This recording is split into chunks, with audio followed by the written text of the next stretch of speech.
مساء الخير. في بعض الحالات في الأطفال اللي في سن ما قبل المدرسة اللي يعانون من مشاكل التبول الليلي اللا إرادي،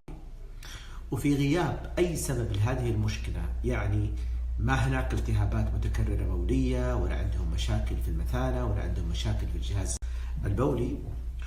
وفي غياب هذه المشاكل الصحية، ولكن الطفل هذا ما زال عنده مشكلة التبول الليلي اللا إرادي، أبغاكم تنتبهوا لموضوع مهم، هو وجود الشخير أو وجود انقطاع التنفس الليلي أثناء النوم،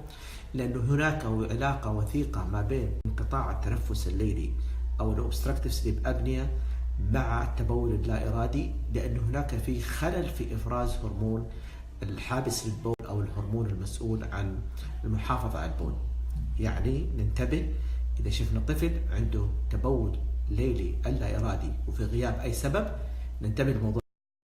يعني رسالتي هنا اليوم اللي أحب أوصلها، إذا شفنا طفل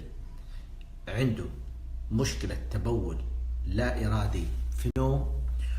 وحسنا فيه، منا عارفين له حل، منا عارفين له أي سبب، ما بين عيادات المسالك البولية وما بين عيادات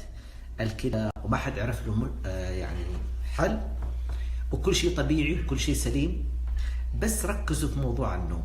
ابحثوا عن موضوع النوم. حاول الأم أو الأب تراقب الطفل وهو ينام وبيشوف هل هو فاتح فمه، هل يتنفس يعني بقوة، هل هناك استخدام للعضلات أثناء التنفس، هل هناك شخير واضح، هل يعاني في النوم، لأنه هذه المعاناة تنعكس على التحكم في البول بأثر سلبي في إفراز هرمون المحافظ على النوم اللي هو ال ADHD. في هالحالات يرجى